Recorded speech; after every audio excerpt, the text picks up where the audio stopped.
کا ہے اس سے پہلے جو امام حسین کا کردار ہے جو سرکار کی حدیث کے مطابق ہما امامان قاما او قعدا،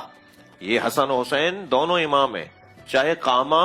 تثنیہ کا صیغہ ہے، مولانا کو سبق سنا رہا ہوں، قعدا تثنیہ کا صیغہ ہے، چاہے دونوں کھڑے ہوں چاہے دونوں بیٹھے ہوں۔ یہ جو تقسیم ہمارے یہاں کر دی جاتی ہے کہ ایک صلح کر لے ایک جنگ کر لے، نہیں، دونوں صلح کر سکتے تھے، دونوں جنگ کر سکتے تھے، دونوں جہاد کر سکتے تھے۔ لہٰذا یہ نہیں ہوگا کہ ایک کھڑا ہے اس سے مراد امام حسین، ایک بیٹھا ہے اس سے مراد امام حسن، ایک صلح کرے تو بیٹھا ہے، ایک میدان میں آ گیا تو کھڑا ہے، نہیں، قاما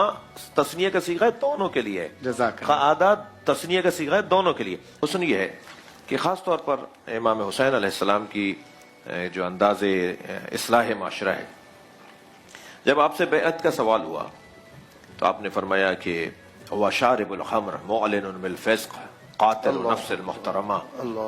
وہ شراب پیتا ہے، وہ بے جرم و خطا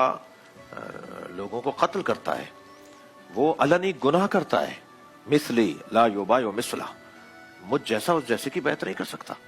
یہ قاعدہ ہے، قانون ہے، یہ کبھی نہیں ہو سکتا کہ میں اس کی بیعت کر لوں۔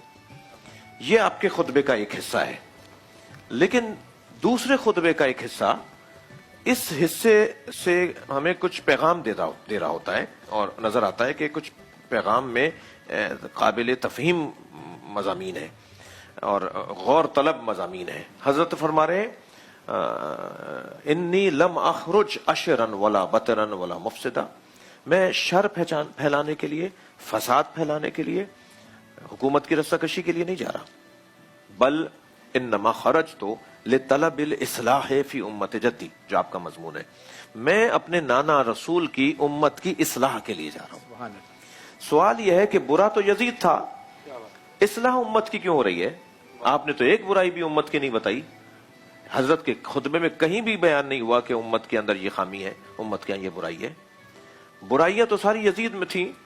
اصلاح امت کی کیوں ہو رہی ہے؟ اس کے پیچھے جواب یہ ہے کہ جس معاشرے میں یزید حاکم بن کے بیٹھ جائے تو اصلاح پھر معاشرے کی ہوگی، یزید کی نہیں ہوگی، ورنہ اگر آپ یزید کی اصلاح کر دیں گے کل کوئی اور یزید آ کے بیٹھ جائے گا۔ معاشرے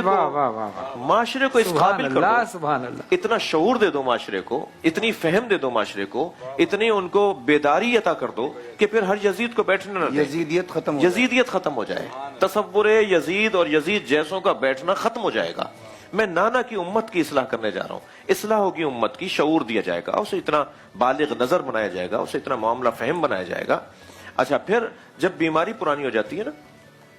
تو اس کا علاج بھی مہنگا ہوتا ہے، اس کا علاج بھی طویل ہوتا ہے، اس کی پھر ریکوری بھی بڑی لمبی ہوتی ہے۔